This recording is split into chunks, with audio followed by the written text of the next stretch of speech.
La famille, bonjour à tous, j'espère que vous allez bien et que la journée fut bonne, que vous avez passé une bonne trêve internationale. On a déjà repris hier ce retour de trêve avec le Barça qui malheureusement et heureusement pour nous s'est fait remonter par le Celta Vigo. Et aujourd'hui, on ne pouvait pas espérer mieux. Bon, je vais pas vous mentir, hier en débriefant le Barça, je me suis un peu chié dessus parce que je me suis dit, généralement, le Real Madrid ne saisit pas ses opportunités. Au contraire, il s'en perd un peu plus.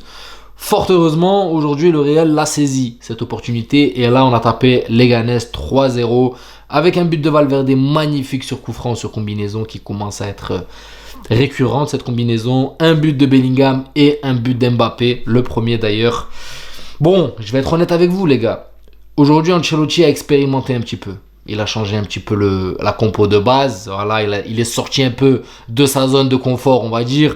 Il n'y a plus de Mendy. Là, c'était Fran Garcia titulaire en tant que latéral gauche. Il a mis Asensio qui a fait un très bon match. Asensio, défenseur central à la place de Militao, qui pour moi a fait un très bon match et qui nous montre qu'il y a une petite perspective d'avenir vis-à-vis de ses joueurs parce qu'il a l'air vraiment bon et rapide. On va en revenir un peu plus dans le détail. Après, bon, certes, c'était Leganés, mais on va rentrer dans le détail. Par contre, moi, il y a un point, les gars, qui me chagrine un petit peu, les gars. Il y en a qui vont me dire, ouais, non, on devrait tenter comme ça et tout, mais inverser Mbappé et Vinicius, je suis pas sûr qu'on gagne au change, les gars. Clairement, je suis pas sûr du tout qu'on gagne au change.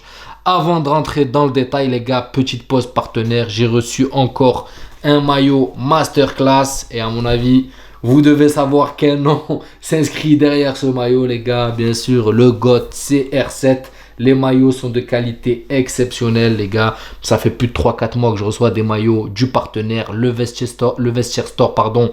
Dans la description, le code Benz et les maillots, les gars, sont de qualité exceptionnelle. Donc, ceux qui veulent supporter leur équipe, ça se retrouve dans la barre de description. N'hésitez pas et faites-moi confiance, les gars. Sur parole, je vous garantis que la qualité ne vous décevra pas. Maintenant que ça c'est dit, les gars, on repart sur cette attaque qui était composée Vinicius, Mbappé, sauf que là c'était inversé. Mbappé a pris clairement le flanc gauche et on a vu un Vinicius très axial avec comme d'habitude Bellingham, Camavinga derrière eux. Qu'est-ce que j'en pense? Je vous pose la question à vous, les gars. Moi j'ai mon avis, je vais le donner, mais je vous pose quand même la question à vous. Est-ce que pour vous, Mbappé serait plus bénéfique que Vinicius sur le côté gauche, même si tu remplaces Vinicius et que Vinicius apporte plus ou moins en attaque? Moi, je vous le dis clairement, les gars. Mbappé a beau être issu de ce côté gauche, il a fait ses marques dans ce côté gauche, et que peut-être qu'à son prime, il graillait Vinicius. Peut-être, c'est peut-être pas mon avis, mais je le dis peut-être qu'à son prime, il graillait Vinicius. Mais à l'heure actuelle, tu peux pas faire ça. Tu peux pas faire ça parce que Vinicius est le meilleur ailier gauche. Et Mbappé, à mon avis, pourrait atteindre son prime et revenir à son niveau, c'est mort. C'est clairement mort. Vinicius doit rester sur son côté gauche, les gars. Parce que venir et tenter des expériences comme ça, j'espère que ça reste que des expériences, que c'est pas un truc qui est en train de, voilà, juste parce que c'est Mbappé, ben on chamboule carrément les postes. Parce qu'on l'a bien vu, Vinicius, pendant 60 minutes, c'était compliqué. Voilà, dos au but. Lui, il a la ligne pour céder. Là, dos au but, ça arrive à droite, ça arrive à gauche. Tu vois très bien que c'est pas son point fort. Il peut avoir des petits éclats de génie. J'ai bien aimé quand Mbappé, à un moment, s'est servi du point d'appui Vinicius qui lui a talonné et qu'Mbappé est parti à frapper ou je sais plus ce qu'il a fait. Mais des fois, tu as des combinaisons intéressantes parce que Vinicius a quand même cette intelligence de jeu.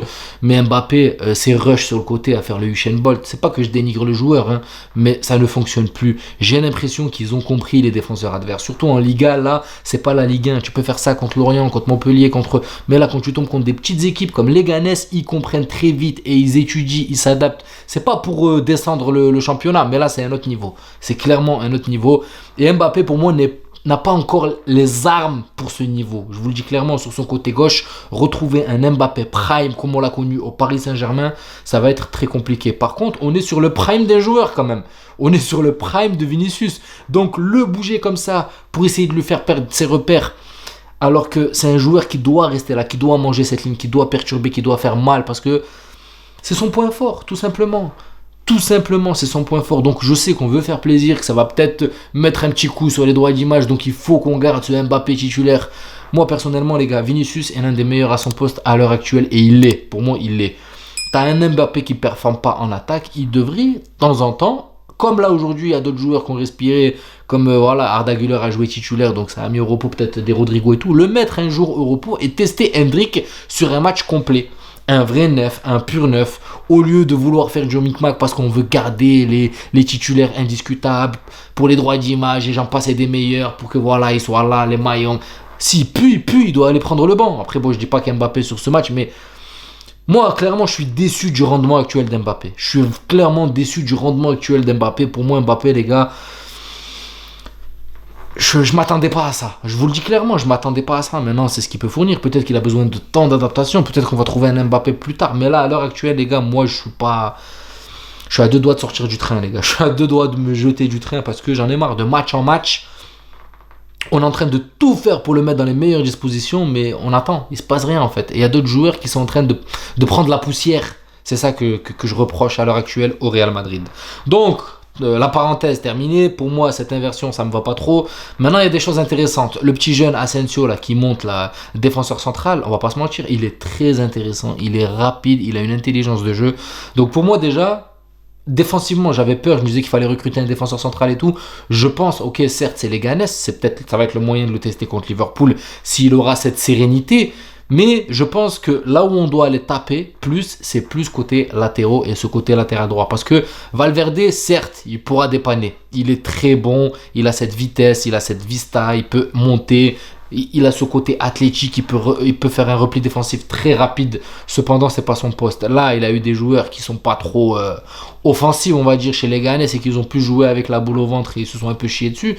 Mais quand tu joues contre des équipes où en face, t'as Luis Diaz, t'as Mohamed Salah et tout, ben, j'ai hâte de voir Valverde ce que ça va donner. Je vais pas vous mentir, les gars. Mais pour moi, s'il y a un coin potentiel où on doit investir, c'est plutôt ce côté droit, latéral droit. Côté gauche, Fran Garcia peut faire l'affaire. Et moi, je vous le dis une fois de plus, 1000 fois Fran Garcia à Mendy, 1000 fois. Il dédouble, il apporte de la verticalité. Il fait des appels, même si on lui donne pas beaucoup le ballon. C'est vrai, je reconnais qu'on lui donne pas beaucoup le ballon. Mais ses appels, les gars, sont précieux parce qu'il attire des joueurs vers lui. Bon, au bout d'un moment, ils vont comprendre qu'il sert que de plot. Mais au bout, quand ça va jouer sur lui, ça pourra peut-être être décisif. Bellingham fait un bon match. Camavinga est là au ratissage du ballon. Il fait un très bon match. Il n'y a pas de Tchouaméni. Et pourtant, Camavinga assure le rôle parfaitement. On n'a pas eu un Camavinga qui a été trop offensif. On a eu un Camavinga qui était plutôt sur l'aspect défensif avec un Ceballos. Même si, bon, de temps en temps, Camavinga, tu lâches le monstre, tu vois. Tu le laisses se balader. S'il doit monter, il montera. Mais tu sens que voilà, défensivement, tu as une arme en plus. Tu as un Valverde qui est là, qui peut apporter énormément athlétiquement. Tu as Camavinga, tu as Bellingham. Donc, c'est très compliqué d'aller taper cette forteresse. Maintenant, moi, je vous le dis, je parle là, c'est de la spéculation. J'ai hâte de voir maintenant contre Liverpool que va faire ce Real Madrid. Clairement, parce que les Ghanais, c'était une formalité. On pouvait perdre ce match et je vous l'ai dit hier. Je n'étais pas serein. Cependant, c'était une formalité. Les choses sérieuses commencent mercredi contre Liverpool. Je suis content. Je fais pas le mec, je prends mes 3 points. Je suis super content. On revient à 4 points du Barça. Si on tape Valence, le match de retard, ça nous fera plus qu'un point du Barça. Et la saison est longue, comme je vous l'ai dit, les gars. Le Barça peut encore se rater. Maintenant, c'est à nous de trouver nos repères. Par contre, je vais pas vous mentir, ce match m'a plu. Parce qu'il y a eu un peu plus d'activité, on s'est moins ennuyé que d'habitude. Cependant, je trouve que offensivement, ça pêche encore. Parce que quand vous regardez les buts, c'est encore voilà, ou coup de pied arrêté, ou un petit peu d'étapine, ou le cadeau de Vinicius. Parce que Vinicius, une fois de plus, altruisme, les gens ils le critiquent, mais en tout cas Vinicius, les gens savent ce que je pense de lui. Et pour moi, les gars, il doit rester sur son côté gauche. Il est en train d'atteindre un de ses primes. Il s'est fait voler son ballon d'or. Il a beaucoup de choses à prouver.